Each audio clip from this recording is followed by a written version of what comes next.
अस्सलाम वालेकुम नाज़रीन, आप देख रहे हैं सियासत.पी के। मैं हूं हिना चौधरी और मुझे इस वक्त ज्वाइन किया है सिद्दीक जान ने। सिद्दीक जान, आज जो सवालात की नोयत है वो बहुत सख्त होंगे, तो उम्मीद है कि आप तैयार भी होंगे। जी, सोशल मीडिया पर टॉप ट्रेंड है जी इस वक्त ये स्टे स्ट्रॉन्ग सिद्दीक जान। मालूमात यही हैं, आपने अपने व्लॉग्स में भी जिक्र किया, कमरा अदालत में पेश आने वाला जो एक मुकालमा है आपके दरमियान और जस्टिस काजी फ़ाइज़ ईसा के दरमियान, उसके ऊपर ये ट्रेंड चल रहा है।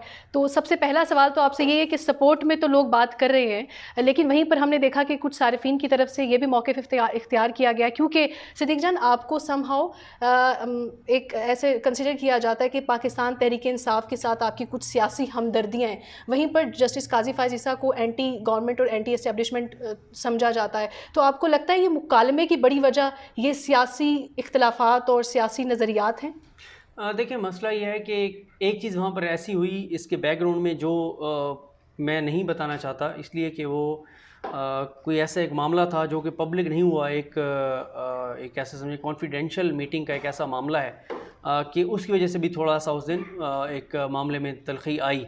दूसरा मसला ये है कि जो आपने कहा सियासी एक हमदर्दियाँ या ये सारी बातें, ये बहुत ज़्यादा होती है कि हमें ये कहा जाता है कि हम प्रो इस्टेब्लिशमेंट हैं तो इसलिए हम काजी फ़ाइज़ साहब की मुखालफत कर रहे हैं या उनके।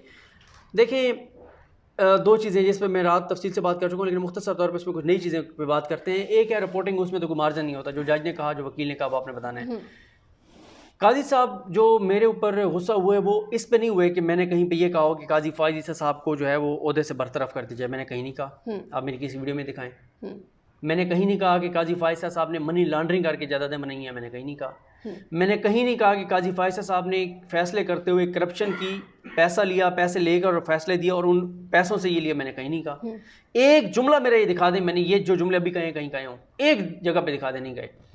उनको गुस्सा किस बात पे आया? उनको गुस्सा इस बात पर आया कि मैंने गुस्ताखी ये की कि उनकी अहलिया ने अपनी दरख्वास्त के साथ जो FBI कमिश्नर का ऑर्डर लगाया, मैंने उस ऑर्डर में से चीज़ें बताई कि उस ऑर्डर में क्या लिखा हुआ है। वो बहुत खौफनाक ऑर्डर है जिसको सुप्रीम कोर्ट ने कलअदम करार दे दिया। उसी वजह से लोग फ्रस्ट्रेट हैं, उसी वजह से लोगों में गम व गुस्सा है, उसी वजह से लोग परेशान हैं। लोग कहते हैं कि यार ये कैसे हो सकता है कि उस रिपोर्ट में इतना कुछ लिखा हुआ है कि अहलिया के बयानात में तज़ाद, झूठ बोला, डिलेइंग टैक्टिक्स और जवाब आपने वो नहीं दिया। हक़ाइक़ बयान किए, मैंने वो हक़ाइक़ बयान किए। और होता यह है कि ये एक फैक्ट है।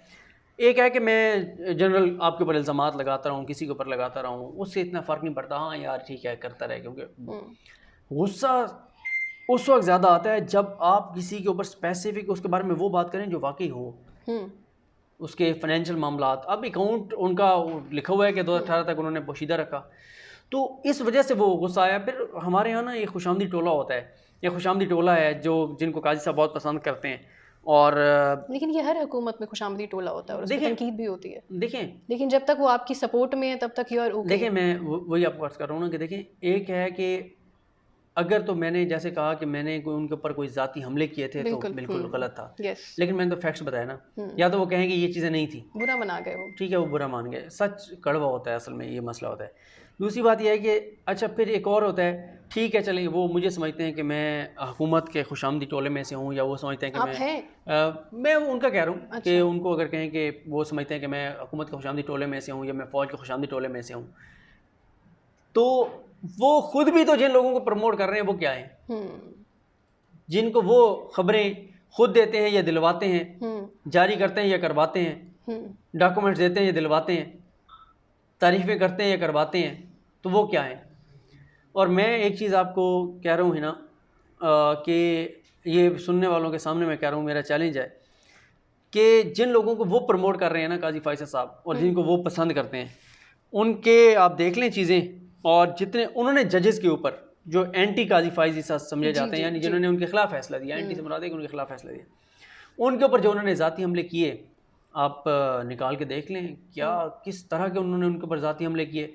आप सिर्फ काउंट कर लें और आप कहीं पे दिखा दें कि सिद्दीक जान ने काजी फ़ाइज़ ईसा के केस के अलावा, उनकी ज़ात के अलावा, कि उनको क्लियर होना चाहिए, उनको जवाब देना चाहिए, कहीं पे उन जजेस के बारे में बात की हो। मुझे कहीं पे एक मेरा कमेंट दिखा दें जहाँ पे मैंने मकबूल बाक़र साहब के खिलाफ बात की हो, मंसूर अली शाह साहब के खिलाफ बात की हो, या अफरीदी साहब के खिलाफ बात की हो, मैंने मंजूर मलिक साहब के खिलाफ बात की हो, मैंने मज़हर अला मीखिल साहब के खिलाफ बात की हो, मैंने उनके ऊपर अमीनुद्दीन खान साहब की बात की, मैंने पर्सनल अटैक की हो, एक जगह पे दिखा दें। लेकिन हिना जो जिनको काजी फ़ाइज़ साहब लाइक करते हैं, उनकी आपको मैं 35 बयानात तो कम अज़ कम निकाल दूंगा जहाँ पे वो उमर बंदयाल साहब और मुनीब अख्तर साहब के ख़िलाफ़ बहुत तज़हीक, बहुत पर्सनल अटैक्स कर रहे हैं। और ये वही एक तबका है, आप देखें ना, उमर बंदयाल साहब जब NA-75 डस्का का केस सुन रहे थे, उमर बंदयाल साहब, मुनीब अख्तर साहब, सजाद अली शाह साहब, ये तीनों सुन रहे थे। इनके खिलाफ एक मुहिम चलाई गई, इनके ऊपर इल्ज़ामात लगाए गए, गालम गलोच की गई। लेकिन उमर बंदयाल साहब ने किसी को बुला के ये नहीं कहा कि तुम्हारा मज़हब क्या है,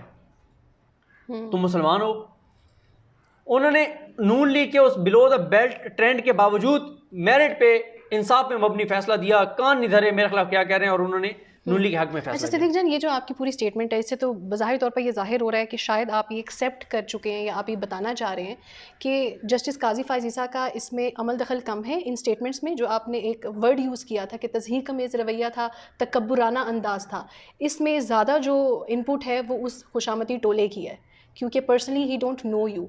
और ये भी आपने बताना कि इससे पहले भी आपका उनका टाकरा हुआ आमने सामने, किस तरह का वो टाकरा था पहले भी इससे? नहीं, मेरा कभी उनके साथ इस तरह का मामला नहीं हुआ। ठीक है, ये पहले मिलते तो थे हम, जब जजेस का कोई होता है, इवेंट होता है, मिसाल के तौर पर अक्सर कोई जज जो है वो रिटायर हो रहा होता है तो उसका फेयरवेल में 2-3 पार्टीज होती हैं, खाने डिनर होते हैं, हाई टी होता है, वहाँ पे कोई नया जज आया है, उसने हलफ उठाया, वहाँ पे मुलाकात हो जाती है, जजेस से थोड़ी सी बातचीत हो जाती है।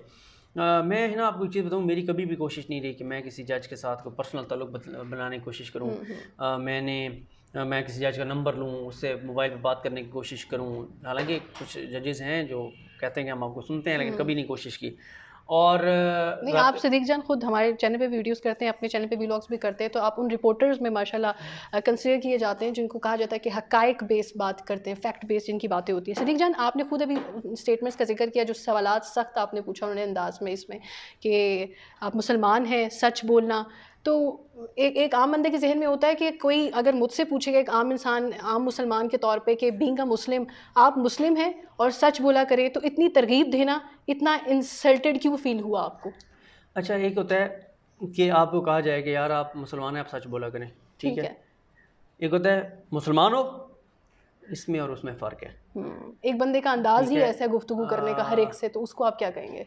वो जो है डोंट मेक एनी डिफरेंस, उनको फ़र्क पता नहीं चलता, वो ऐसे ही बात करते हैं, अगर ये लॉजिक दी जाए। वो है नहीं कि लफ्ज़ तो याद नहीं, याद है लहजा उसका। पहला मिसरा मुझे भूल गया कि उस शेर का, कि आपने खुद भी जिक्र किया, अभी हम ऑफर भी बात करते हैं कि बहुत सारे लोगों ने वहाँ पर मौजूद आपको कहा कि आपने आगे से उनको कोई जवाब क्यों नहीं दिया, आपको भी सख्ती से जवाब देना चाहिए था।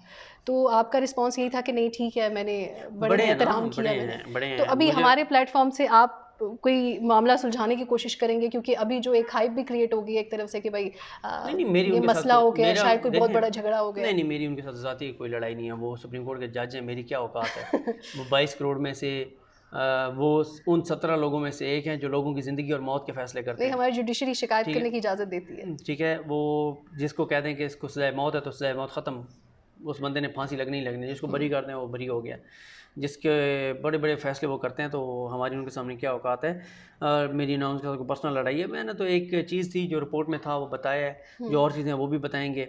हाँ, अगर आप मुझसे मेरी राय पूछेंगे एज ए पाकिस्तानी, तो राय का मैं इज़हार करूँगा कि उनको क्लियर होना चाहिए था, उनको मनी ट्रेल देनी चाहिए थी, उनको सोर्स बताना चाहिए था, हलाल ज़राए साबित करने चाहिए थी। ये मेरी राय है, मैं राय रख सकता हूँ। मतलब आप उस केस से रिलेटेड ये बात करें कि अगर कोई ऐसी चीज़ थी जिसके बिना पर आपको लगता है कि पॉइंट आउट किया, तो उनको वो क्लैरिफिकेशन देनी चाहिए थी, रादर देन दिस कि आपको वो सबके सामने पॉइंट आउट करते। सिद्दीक जान, थोड़ा सा अब हमने ये डिस्कशन तो कर ली, मैं कह रही हूँ कि एंड में आप अपने चैनल पे भी डिस्कस कर चुके हैं, लेकिन फिर भी हमारी ऑडियंस के लिए ज़रूर बताइएगा, आप बैठे थे उस कमरा अदालत में और वो कितने फ़ासले पर आपके साथ बैठे थे? आपके साथ उस टाइम कौन बैठा था जब आपको इशारा करके बुलाया गया? देखिए, मसला ये है कि जब आप कोर्ट रूम 1 जो है सुप्रीम कोर्ट का सबसे बड़ा कोर्ट रूम है, जो चीफ जस्टिस पाकिस्तान जिसमें बैठते हैं, उस कोर्ट रूम में आप इंटर होते हैं, तो उसके बाहर से 2 दरवाजे, एक दरवाज़ा बंद है, एक ही दरवाज़ा है जिससे सब लोग इंटर होते हैं, और आगे जाके भी मतलब 2 रास्ते हैं कोर्ट रूम के अंदर जाने के लिए। और चेयर्स लगी हुई हैं पीछे सारी ना, जैसे ऑडिटोरियम में लगी हुई होती हैं, और इस तरह से सामने सारी चेयर्स लगी हुई हैं। वो कोई 100-150 चेयर्स होंगी। अच्छा, उन चेयर्स के जो चेयर्स हैं हॉल में, उनसे आगे फिर चेयर्स हैं, वो 12-12 या 14-14 चेयर्स हैं जो वकला के लिए हैं, राइट और लेफ़्ट। दरमियान में रोस्ट्रम है जहाँ पे खड़े होके और वकील दलाइल देता है, सामने जो है वो तमाम जजेस बैठे होते हैं। यहाँ अगर रोस्ट्रम है और खड़े होके कोई दलाइल दे रहा है, तो उसके पीछे तो वो हॉल है ना सारा जिसमें चेयर्स लगी हुई हैं, उसके बिल्कुल राइट और उसके लेफ्ट वो वुकला के लिए चेयर्स हैं 12-12, 14-14। अच्छा, वुकला के लिए जो चेयर्स हैं उसके आगे राइट और लेफ्ट एक डेस्क बना हुआ है, एक इधर जो कि मीडिया के लिए है। राइट साइड वाले पे आप मीडिया बैठता है, लेफ्ट वाले पे आप जजेस के जो एसोसिएट्स हैं वो बैठते हैं। अच्छा, राइट साइड पे जहाँ पे जर्नलिस्ट बैठते हैं ना हमारे, क्योंकि कोर्ट रूम में जो रेगुलर रिपोर्टर्स आते हैं और जो सबसे पहले आके बैठते हैं उनमें अकील अफजल साहब हैं, एक्सप्रेस न्यूज़ से हैं, समा से जुल्कुरनैन इकबाल साहब हैं, 92 से इमरान वसीम साहब हैं। ये रेगुलर उस जगह के ऊपर बैठते हैं। एक तरह से आप कहें कि ये उनकी कुर्सियाँ हैं उनके नाम से मंसूब हैं, क्योंकि वो सबसे पहले आते हैं, वो बैठते हैं, वो टिकट लिखते हैं। उसके पीछे जो पहली लाइन थी ना, जो हॉल वाली चेयर्स बेसिकली थी, जो पहली लाइन थी, उस पहली लाइन की पहली चेयर के ऊपर मैं बैठा था, क्योंकि मैं उस कोने में खड़ा होता हूँ हमेशा मैं उस कोने में खड़ा होता हूँ। मुझे दोस्त कुर्सी खाली भी पड़ी हो तो मैं वहाँ नहीं बैठता, मैं इसलिए वहाँ पर खड़ा होता हूँ कि उधर एक स्पीकर लगा हुआ है जहाँ आवाज़ बहुत क्लियर आती है। अच्छा, ठीक है। और जब तक जजेस नहीं आते तो मैं बैठ जाता हूँ, जब वो आते हैं तो वहाँ पे खड़ा हो जाता हूँ वहाँ लिखने के लिए। बिल्कुल मुझे एक साइकोलॉजिकल भी थोड़ा सा हो जाता ना कि अब मुझे लोग कहते हैं कि यार तुम बैठ के क्यों नहीं करते, मैं कहता हूँ यार मेरी ना वो फ्रीक्वेंसी मैच हो गई है कि वो स्पीकर के बिल्कुल नीचे खड़े होकर लिखना। अब अभी क्योंकि जजेस आए नहीं थे तो मैं बैठा था, मेरे साथ समीम रहीम साहब थे, समीम रहीम साहब के साथ सुहेल खान साहब हैं, दी न्यूज़ के बहुत ज़बरदस्त रिपोर्टर हैं, वो थे, उनके साथ अहमद अदील सरफराज साहब आज TV से हैं। तो अब बैठे थे तो वहाँ पे किसी ने फिर काजी साहब को भड़काया और कहा खुशामदी टोलों में से खुशामद की ज़रा नंबर बनाया और ज़रा माहौल बनाया। तो फिर काजी साहब ने कहा कहाँ सदीक जान, तो उन्होंने कहा वो बैठा है। तो मुझे एक रिपोर्टर ने आवाज़ दी सदीक जान, और साथ ही काजी साहब ने मुझे इशारा किया यूँ ही इधर। मैं उठ के खड़ा हुआ, मैंने सोचा जाऊँ ना जाऊँ, फिर इशारा किया क्या, तो इस तरह से फिर वो हुआ। आखिरी सवाल एक आपसे पूछूंगी, ज़्यादा टाइम नहीं लूँगी आपका। बहुत सारे लोगों ने ये भी कहा कि शायद आपने इस पर ट्वीट में जवाब भी दिया, लेकिन लोगों को यहाँ पे बराह रास्त क्या कहना चाहेंगे? उन्होंने कहा कि ये ट्रेंड जो स्टे स्ट्रॉन्ग सदीक जान, ये आप खुद चलवा रहे हैं या अपने पैनल्स के थ्रू, चैनल्स के थ्रू ये चीज़ें चल रही हैं, यानी प्लान्ड प्रोपेगेंडा कैंपेन है, उनको आप क्या कहना चाहेंगे? देखिए, मसला ये है कि मैं आपको बताऊं कि मैं कभी भी किसी को नहीं कहता, और मैं आपको बताऊं कि मुझे इन चीज़ों से परेशानी होती है। मैं आपको अपने दिल की बात बता रहा हूँ। जो इस तरह से ट्रेंड्स चलते हैं ना, और इस तरह से लोग आपके हक़ में ट्वीट्स करते हैं, इसकी दो वजह से। एक तो ये होता है कि अभी हमारी कोई ऐसी औकात नहीं है, अल्लाह ताला से डरना चाहिए, हमारा कोई वो नहीं है। और जब ये चीज़ें चलती हैं तो लोग और ज़्यादा आपके पीछे लग जाते हैं, हासदीन और बहुत ज़्यादा। और आप वो ये अल्लाह ताला का करम है, वरना कोई इतनी वो नहीं है कि कोई इतना बढ़ा चढ़ा के हमें वो पेश किया जाए। दूसरी बात यह है मेरी रूटीन, क्योंकि मैं यहाँ siyaset.pk भी आता हूँ, आपको पता है सारा दिन किस तरह की सूरत हाल होती है। हालांकि इस जगह के साथ मेरी कितनी एफिलिएशन है, लेकिन कई दिन अब यहाँ पे नहीं आ पाता। अब मसला ये है कि जो लोग आपके हक़ में ट्वीट्स कर रहे होते हैं ना, उनमें से बहुत सारे ऐसे लोग हैं जो ज़ाहिर है मुझसे किसी न किसी वक्त में राब्ते में रहे, या उनके पास मेरा नंबर है। और मेरे मोबाइल में वैसे आपको ये बताता हूँ 10,000 से ज़्यादा नंबर सेव हैं। तो अब मैं आजकल जितना फंसा हूँ, मैं बहुत अच्छे जो मुझे सपोर्ट करने वाले हैं उनका कॉल नहीं ले पाता, मैसेज का जवाब नहीं दे पाता।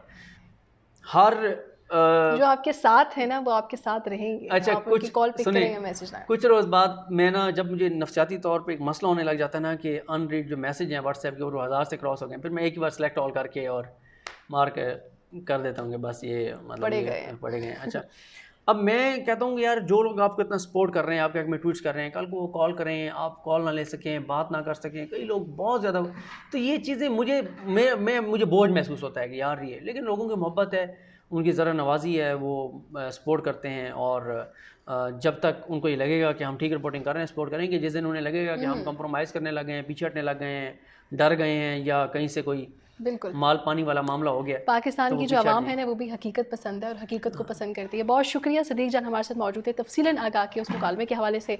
लेकिन मैं एक बात बता दूं, कोई एक बंदा भी ये नहीं कह सकता कि मैंने किसी को कहा कि ये मेरे ट्वीट रीट्वीट करो, या ये इस ट्रेंड के ऊपर जो है वो आप ट्वीट करें, क्योंकि आपको मैंने बता दिया कि ये चीज़ें ऐसे नहीं होती। मेरी आदत नहीं है, जैसे लोग कॉलम लिखते हैं तो वो 200 लोगों को व्हाट्सएप कर दिया, ट्वीट किया तो वो 100 लोगों को लिंक भेज दिया। इस बात का एक सबूत तो मैं खुद हूं। हाँ, कॉल करके और कहा जाए कि जी आप रीट्वीट करें या आप ट्वीट करें, नहीं, ऐसा कभी नहीं है। और मैं ये, क्योंकि siyaset.pk मेरी एक अच्छी एफिलिएशन भी है, तल्लुक़ भी है, दोस्ती भी है, कभी नहीं ऐसा हुआ कि यहाँ पर कोई कह सके कि मैंने कहा कि मेरी यार ये खबर लगा दें। siyaset.pk जो उनका अपना एक मेरिट का निज़ाम है उसके मुताबिक लगाते हैं। बिल्कुल, बहुत शुक्रिया जी। सदीक जान हमारे साथ मौजूद थे, टाइम दिया, हमें तफसीलन आगाह किया। इस वीडियो से मुझे और सदीक जान को इजाज़त दीजिएगा जी। अल्लाह हाफ़िज़।